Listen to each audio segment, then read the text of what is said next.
Handa si Vice President Sara Duterte. Buong pagtitiyak na sinabi ni Vice President Sara Duterte na handa ng kanyang kampo sa posibilidad na paghahain ng panibagong impeachment complaint laban sa kanya hanggang sa matapos ang kanyang termino. Aniya, nakakuha na siya ng mga abogado noong 2023, partikular noong maghain ng impeachment complaint ng isang miyembro ng Kamara laban sa kanya. Sa dating na Pebrero 6, 2026, matatapos ang 1-year ban rule sa paghahain ng kaparehong reklamo laban sa bise, kaya't inaasahan na ang kanyang kampo na posibleng na panibagong reklamo. Ayon pa ng bise ng makaraang taon bago mag-Christmas break ay napag-usapan din namin yung paghahanda sa impeachment. Hindi lang ngayon, taon na ito. Dahil sigurado pag hindi siya nakapag-file ngayong taon ay susunod naman na taon hanggang matapos ang aking termino. Yan. At ganon ang gagawin nila at magpapile sila ng kasong impeachment man o hindi. Eto mga partner, anong masasabi nyo rito? Handa ang ating Vice Presidente Inday Sara Duterte. Actually, matagal na talagang handa si Vice President Inday Sara Duterte kasi napakatakli sa itong si Franz Castro eh. Doon nalaman ng kampo ni Inday Sara na may balak po talaga silang magsampa ng impeachment sa Vice Presidente. Pero ganoon pa man, intact na ho yung yung mga abogado, legal team ni Vice President Inday Sara. Kung hindi ako nagkakamali, kasama yan si Porton, di ba? Sa defense team ni Vice President Inday Sara, na pag-aralan na nila ito ng todo kasi wala naman rin bago eh. Kunyari, magsasampa ngayon February 6, wala rin naman bago ang reklamo ng mga kaliwang grupo, mga kongresista laban kay Vice President Inday Sara, kundi paulit-ulit lang para silang sirang plaka na bumabalik pa rin po sila sa issue ng confidential funds. Pag tiningnan mo, tapos na po dapat yan eh. Dahil sinabi na po ng Commission on Audit, unmodified opinion within 3 consecutive years. So wala na pong panama ho ito at saka mas mahirap po ngayon ang proseso ng impeachment. At ang tanong dyan, may pundo pa ba itong mga kongresista para pang-sold doon sa pipirma na mga kongresista na ma-impeach si Vice President Inday Sara? Kasi pag naalala po natin nakaraang taon 150 million bawat pirma at saka may 4 liter release na pundo rin para sa mga infrastructure. Inabulilyaso po sila sa mga flood control, pero sa akin mukhang malabo ho ito makalusot sa Kongreso. Kung may magsampa man, hanggang dun lang ang kahinatnan yan, or kung papunta po talaga sa impeachment court, mapalaban ng husto itong mga kongresista at malalaman na natin dito ang tinatawag ni Vice President Inday Sara na bloodbath. Pag tiningnan mo po mga kabisdak, ay handang-handa na ang legal team ng Vice President. Yun, maliwanag partner ha. Sa pananaw mo at kasi alam mo para nagiging ano na to no? Ako nakaka-immune na tong ginagawa. Paulit-ulit na lang gagawin ito, sabi nga nila. Partner KPL, dagdagan mo nga ang iyong pagbibigay ng reaksyon at opinion dito sa sinasabing ito na handa na si Vice President Inday Sara Duterte sa anumang ihahaing impeachment laban sa kanya. Yan ang isang Inday Sara Duterte. Yan ang isang leader, partner na patas kung mamuno sa ating bansa, maliban dyan na kaya niyang tanggapin, kaya niyang harapin, kaya niyang salagin. Lahat ng mga ibabato sa kanya, kaya niyang sagutin at tapusin yung problema. Kahit impeachment pa yan mga partner. Saksi tayo na napakarami ng impeachment ay dalawa. Meron ng 2 impeachment na nabigo sila na mapa-impeach ang ating pangalawang Pangulo. Halimbawa, kung magkakaroon pa ng pangatlo, katawa-tawa na lang sila. Handang harapin ni VP Inday Sara, mga partner, ang impeachment na yan kasi confident siya na hindi siya ma-impeach dahil wala naman talaga siya ginawang mali. Hindi naman siya nagnakaw, lahat ng yan ay puro paratang lang. Hindi katulad ng isang mama dyan na nahihirapan na di umanong umeba, kasi tabi sa mga kumakain, no?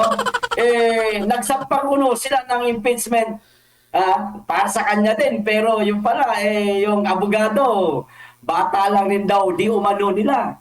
At yung nag-endorso sa Kamara, di umano'y contractor, di umano din, mga ka-partner, no?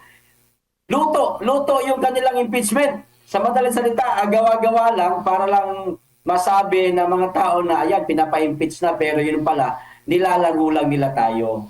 Hindi gaya ng isang Inday Sara na kahit ilang impeachment yan, kaya niyang harapin, kaya niyang sagutin, confident siya kasi nga malinis ang kanyang konsensya. Yun lang mga partner. Yung partner, taliwas doon sa mga lumalabas na bali-balita ngayon na alam mo sa totoo lang, kung hindi ka sanay sa social media at nakakabasa ka, sa mga panguhusga sa mata ng tao, itong mga to talagang si BP Sara guilty na. Sa mga komento pa lang ng mga trolls nakalagay doon, no? Ayaw namin kay Inday Sara Lustay. Talagang hinusgahan na. Ika nga, di ba? Kaya doon mo makikita na talagang ito, may kumukumpas dito na talaga ayaw talaga kay BP Sara at itong gawagawa, sinasakyan agad. Ito nga yung katangahan, pasensya na ho, ano? Bakit di mo rin katangahan, di ba? Ang tawag kasi dyan, katangahan, kasi saan ka makakakita? Na si BP Sara hindi pa nahusgahan, hindi pa naimbestigahan, meron ng hatol sa mga sa kanila. Pero ang kagandahan dito, isang tatak po na Duterte. Di ba, Father Bisdak, Father Fiel? Tatak ng isang Duterte na hindi marunong umurong sa laban. Yan! Humaharap. Kamukha sabi ni Kapiel, yung isa nga hindi humaharap ngayon eh. Nasaan na ba? Ano partner, dinudugtong pa yung partner. Dinudugtong pa yung tubo papunta doon sa gate valve ng kanyang wet packs para maka-evac. Kasi tabi ulit kay Kyo Kusudo, kumakain, pasaway daw ako. Kumakain kay Kusudo. Dapat partner tanggapin na nila na ayaw talaga ng taong bayan na ma-impeach si Vice President Inday Sara na mismong Korte Suprema kumakampi na kay Vice President Inday Sara, di ba? Kagahapon, unanimous decision 13-0, hindi po kinatigan yung kanilang motion na muling buhayin yung impeachment labang kay Inday Sara. Dito pa lang ang panahon ay talagang umuuyon po sa katotohanan. Pag tiningnan mo, ano pa ho ang sustansya ng kanilang pagsasampa muli ng impeachment labang kay Vice President Inday Sara?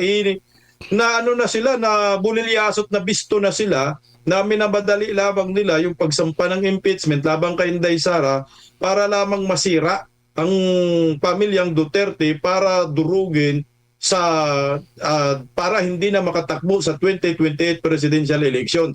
Yan naman talaga ang purpose nila, kasi malakas si Inday Sara, impeach natin ito, walang kalaban si Inday Sara sa 2028, kaya ang ating pinaka number 1 goal dito ay ma-impeach. Kaso, may butas, hindi sumunod sa tamang proseso yung kanilang articles of impeachment. Kaya duda po ako kung papansinin pa rin ho ito ng taong bayan, at lalong mahalata po sila na ito ay politically motivated, pansariling interest lamang ng mga kalaban ni Vice President Duterte para nga ho hindi siya makatakbo sa 2028 presidential election. Sa mga tweet partner, Bisdak, Partner Fiel, ginagamit na lang itong dahilan, itong impeachment dahil parang inaamin na nila na hindi nila kayang talunin ang isa pang Duterte na tatakbo sa 2028 bilang presidente.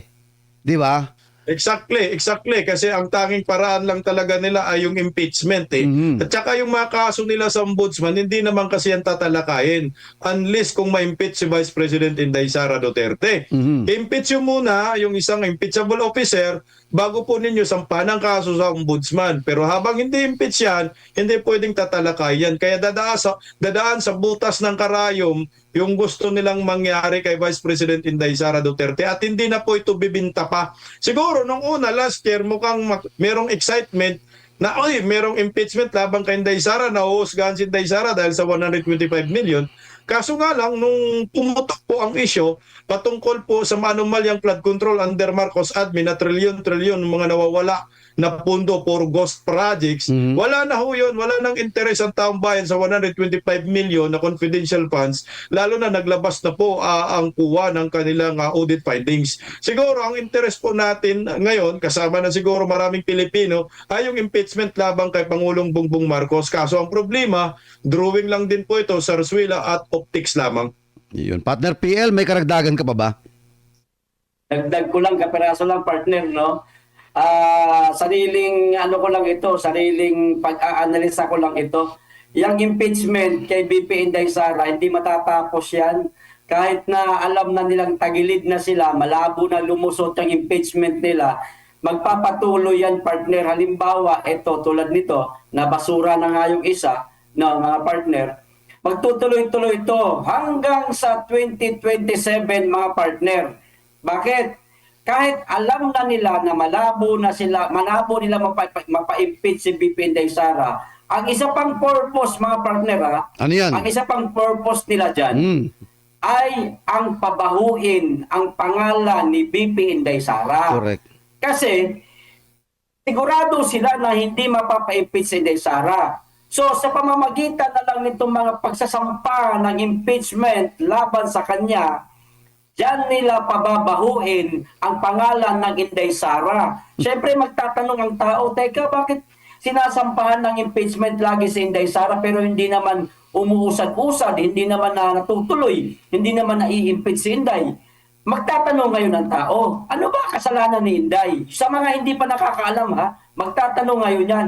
Ang sabi kasi, tungkol daw yan sa 125 million na confidential fund na di umano binulsa ni Inday Sara. Yan ang tatatak sa isip ng ating mga kababayan sa mga hindi nakakaalam masyado sa takbo ng politika sa ating bansa. Diyan maaari masira ang ating pangalawang Pangulo at maaaring hindi ito iboto ng ating mga kababayan sa darating na 2028. Hindi naman lahat, mangilan-ngilan lang. Kaya narito tayo, mga partner Bistak, partner Dan, buong birada, lahat ng mga DDS vlogger, kasama dyan ng Banateros, narito tayo para magpaliwanag sa taong bayan kung ano ang tunay sa impeachment na yan, kung ito ba ay pamumulitika o kung ito ba ay tunay na nagawa na merong nagawang pagkakamali ang ating pangalawang Pangulo. Tayo ang magpapaliwanag sa ating mga kababayan kung gaano ito katotoo na unang-una, klarado na si BP Inday Sara sa COA. Wala siyang nagawang paglabag. Sa makatwid, partner. Tama ka dyan, partner. Sa makatwid, partner, para lumalabas dito na gumagawa sila ngayon ng pampropaganda nila para kung sakasakali sa 2028, ito yung gagamitin nilang pambato, kumbaga, pambira, di ba? Gagamitin nila ito sa kanilang, kasi kung hindi lang mapapatalsik ngayon dito, gagamitin nilang propaganda, black propaganda, kay Vice President Inday Sara Duterte sa 2028 presidential election. Partner Bistak, may karagdagan ka ba, partner? Tama ka dyan, partner. Oo. Ako muna KPL. Nakarami ka na. Sabi niya, konti lang, haba-haba. Batong nga ako sinabi ni KPL na talagang sisirain si Inday Sara. Baliktad nga po yung nangyayari. Imbis na masisira si Vice President Inday Sara, ay lalo pong bumango sa taong bayan at lalong nakakuha ng pinakamataas na trust and approval rating. So sa makatwid, yung kanilang mga black propaganda, di umano dito sa confidential funds, hindi po to umubra. Ito po yung sinasabi ng isang dating commissioner ng Commission on Audit na si Attorney Rowena Guanzon. Wala daw talaga yung kaso at hindi talaga yung impeachable. What for example, assume na lang natin na mayroong problema doon sa confidential funds or sa pondo ng Office of the Vice President. Pag sabi ng COA, ino-audit namin kayo, tapos hiningian ng mga kulang dokumento yung isang departamento kagaya ng Office of the Vice President. Tapos pag nagsumiti sila ng dokumento patunay na itong mga gastos ay itong mga pirang ito ay ginastos sa tama, tapos sasabihin ng COA daw ay hindi namin tatanggapin yung mga dokumento. So ngayon, for example, bigo ang Office of the Vice President na mag-comply ng mga requirements sa Commission on Audit. Ang tanging magagawa lang daw yan, sabi ng dating Commissioner Attorney Rowena Guanzon, ay ibalik yung pondo na nagamit na hindi aprobado sa Commission on Audit. So ibig sabihin, hindi na po pwedeng darating pa sa kasuhan or darating doon sa impeachment patungkol sa 125 million, kundi doon pa lang kailangan mag-comply ang Office of the Vice President. Kung hindi tatanggapin yung kanilang rason at yung mga dokumento, ibalik yung pera na hindi audited ng naturang commission, partner. Yun. Partner, may dadadag pa ba kayo? Kasi itong susunod natin pag-uusapan, partner, bagamat isang oras kalahati lang tayo, medyo marami-rami tayong pag-uusapan. Related pa rin ito tungkol po sa impeachment. Ano? Sige. Okay lang ba kayo, partner PL? Partner Bisdak? Wala ba kayo dadagdag? Okay lang? Okay ra kung napati ako Bisaya na, okay ra. At pambihira mo. Pambihira buhay to. Okay ra. Sige. At okay, ito ho, pinahayag ni Senate President Vicente Tito Soto III ang kanyang pagkadismaya sa desisyon ng Korte Suprema na tuluyang ibasura ang apela ng House of Representatives upang baligtarin ang ruling na diniklara bilang labag sa konstitusyon, the Articles of Impeachment laban kay Vice President Sara Duterte. Pinagtibay rin ng Korte Suprema na walang jurisdiksyon nakuha ang Senado sa impeachment proceeding.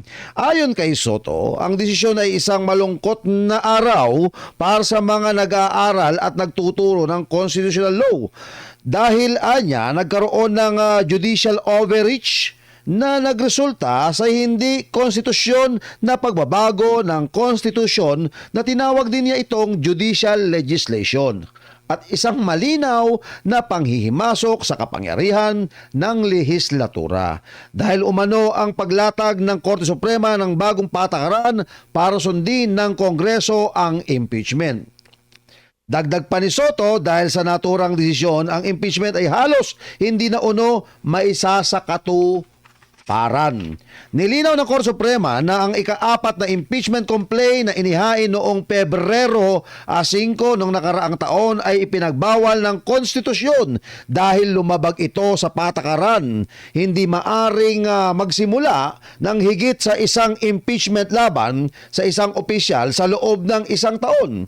Ipinaliwanag din ng Korte Suprema ang kahulugan ng initiation ng impeachment at itunuring na ang session days ay tumutukoy sa mga araw na aktwal na may sesyon ang Kamara. Partner, dismayado po si Mr. One Ball University. Ano Alam mo, masasabi nyo? mga kapartner, nagiging itbulaga na talaga yung Senado ngayon eh. Dahil kay Tito Soto, talagang legit na One Ball University. Tingnan mo yung nagpupuna. Yung nagpupuna, hindi nag-aral sa batas. Yung nagpupuna na sinasabi it is a sad day para sa mga estudyante sa law at saka mga law professor, yung desisyon ng Supreme Court. Wala rin naman siyang alam kumpara dito sa labing tatlong justices ng Supreme Court. Kini-question mo yung credibility at yung decision nila. Ano bang nangyayari sa Pilipinas ngayon?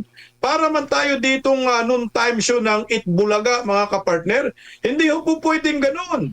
Kailangan mo respetuhin ang Korte Suprema kung ano man ang desisyon. Ano ba ang Korte Suprema? Ang Korte Suprema ay ang pinakamataas na hukuman sa ating bansa. Ito yung pinaka-last resort ng mga Pilipino na sumbungan kung sa tingin nila ay hindi po sila nakakuha ng tamang hustisya. What for example, kay Vice President Inday Sara Duterte, dapat nga po magiging proud dito ang mga nag-aaral ng batas, mga abogado at mga profesor sa ginawa ng Supreme Court. Ano ang sinabi ng kampo ni Vice President Inday Sara? May paglabag sa 1-year bar rule yung ginawang impeachment labang kay Vice President Inday Sara. At ang dami pong butas na nakikita ang Supreme Court. Kaya ibinasura po nila. Sabi depektibo yung articles of impeachment, yung proseso hindi sumusunod. Tingnan mo, hindi po nila dinaan sa commission, Committee on Justice. Yung impeachment labang kay Vice President Inday Sara, last year hindi dumaan sa Committee on Justice. Pumirma lang ang mga yan eh. Ang sabi nga ho ng ibang mga kongresista, akala namin merienda yung listahan eh. At ang sabi ng Korte Suprema, kailangan basahin ng mga kongresista yung articles of impeachment, intindihin. Kung ganun kakapal yung impeachment complaint, hindi yan matatapos sa isang araw. Sa napakaraming kongresistang pumirma, 200 plus, doon pa lang sabit. At yung 1-year bar rule pala, hindi tayo abogado, pero nagmistula tayong abogado kasi nakikinig tayo sa kanila sa Supreme Court, mga abogado magagaling. Ang pinaka-mali nila dyan sa impeachment labang kay Inday Sara, anong sabi? Ipag natanggap pala yung impeachment complaint, kahit yung isa, may complaint. dapat within 10 days tatalakayin pag tinanggap. Pag hindi mo yan tatalakayin, matik yan, magka-count na yun yung tinatawag na 1-year bar roll after 10 days. So ang lumalabas, yung pagsampa ng impeachment laban kay Vice President Inday Sara, nagsampa nung una, pinatulog ng ilang buwan, pangalawa, pinatulog ng ilang buwan, pangatlo, pinatulog ng ilang buwan. Tapos biglang nagsampa ng pang-apat. So sa una pa lang, ilang buwan na po natulog, paso na pala yon sa 1-year bar roll. Ito na nga ho ngayon yung binabantayan nila. Na, sabi nga ho ng Kongreso, aminado rin naman ang Kongreso, na mali sila, mantakin mo ha, ang Kongreso na kumplinan, ay tinanggap nila ang hatol ng Supreme Court. Bagamat sila dismayado, pero aminado rin sila yung mali sa proseso. Kaya ngayon, di ba, impeachment laban kay Bongbong Marcos, sinunod na nila ngayon. Dadaan sa Committee on Justice. Correct. Pero itong si Tito Soto, wala kang karapatan mag-question sa Korte Suprema. Unang-una, wala kang pinag-aralan na batas. Hindi ka nag-aral sa law school, nag-aral ka sa San Andres Bukid, One Ball University. Hindi, nag-aral naman daw siya eh. Kay Miss Tapia. Di ba? Kaya mo si Miss Tapia? Ha? Sa One Ball University. Iminchin. Oh, Iminchin. Di ba? Minchin. Partner ka PL. Mga partner, ang tingin ko ngayon kay Senator Tito Soto, inaayos ko pagbanggit, mamaya magkamali ako, mabanggit ko yung tuta, Tito yan ha. Ang tingin ko sa kanya ngayon, parang si Trililing na rin. Patay Yeah, tayo. ngayon ni Yanis, mga partner. Imbis na maiinis ako kay Senator Tito Soto, kita nyo, tagal kong bagitin yung Tito, no? Inaayos ko eh. Imbis na mainis ako kay Tito Soto, mga partner, natatawa, ay naaawa ako sa kanya eh. Bakit? Bakit? Sa palagay ko lang sa akin lang naman to. No? Sorry kung mali ako, pero ito lang talaga ang tingin ko. Anong tingin mo? Maaaring mayroong nasa likod nitong si Senator Tito Soto. Nasa likod na nagmamando sa kanya, ikaw ang Senate President ngayon, pag kinatigan ng Korte Suprema ang impeachment sa pangalawang Pangulo, galingan mo. Kinakailangan na mapa-impeach natin yung pangalawang Pangulo na yan kasi maraming itutumbayan ng mga kandidato sa pagka-presidente sa 2028. Yun. At maaaring merong kapalit yan, mga partner. Hindi ko sinasabi kung ano yung kapalit ha. Maaaring merong kapalit yan. Mali natin yung kanyang pagka-Senate President. Inilagay siya dyan. Gagawin kitang Senate President. Basta pagdating sa impeachment kay Inday Sara, siguraduhin mo na mapa-impeach mo siya. Ganun lang. Ganun lang? Ganun? Kumbaga, nai-impeach siya ngayon, mga partner, sa dalawang batong nag-uumpugan na hindi niya kayang ipatupad o hindi niya kayang mapa-impeach ang pangalawang Pangulo kasi lahat walang pasihan, lahat gawa-gawa lang, lahat bintang lang sa pangalawang Pangulo. So, imbis na nakakainis, naaawa ako sa kanya dahil yung trabahong iniatang sa kanyang balikat, mga partner, hindi niya nagampanan. Akala ko, partner Partner PL, pasingit sa'yo. Akala ko kasi, ang pangako kay Mr. Soto, maging Vice President of Republic of the Philippines. Siyempre, kapag napatalsik, di ba? Pa-impeach mo. Sinong upo na Vice Presidente? Siyempre, sabi niya, ayoko na dito. Ayan bakit? Ayoko na maging senador. Bakit? Wala akong sahod dito. Gusto ko maging Vice Presidente. May sahod ako doon. Alam pa sabi yan, di ba pinangako ko nung tumakbo ko senador? Wala ako sahod. Aminado ako dyan. Pero hindi ko pinangako ko sa inyo, kapag ako'y naging Vice Presidente, hindi ko sila pamimigay ko sahod ko. Alam mo ba mga partner, no? Dapat merong abogado, dapat si Attorney Ferdinand Topacio. Total, PDP laban naman si Attorney Ferdinand Topacio talaga, nanunumpa na yon. Magsampa sila ng contempt, kasong contempt laban dito kay Tito Soto. Kasi hindi ho po pwedeng ganito, mga kapartner, na kontrahin nila ang desisyon ng Korte Suprema, questionin nila ang final na desisyon ng Korte Suprema. Magkaiba po ang function ng Senado at ng Supreme Court. Ang Senado, Legislative, sila po ang tagagawa ng batas. Hindi po sila mag-i-interpret ng batas. Ang Supreme Court, ang pinakamataas na hukuman sa Pilipinas. Ano ba ang ginagawa ng Korte Suprema? Ito po yung mga ginagawa ng Korte Suprema. Ang Korte Suprema ang pinakahuling tagapamagitan ng hustisya. Kapag umabot rito ang kaso, meron ng tinatawag na final na decision or final executore. Hindi mo po pwedeng questionin yan kahit sino ang abogado. Lalo na ngayon, yung motion nila, binasura, unanimous, hindi mo na pwedeng question yung kautusan ng Supreme Court. Ito ba? Tagapagpaliwanag ng saligang batas. Sila yung nag-i-interpret kung ano po yung nilalaman ng batas. Hindi yung Senado, hindi yung Senate President.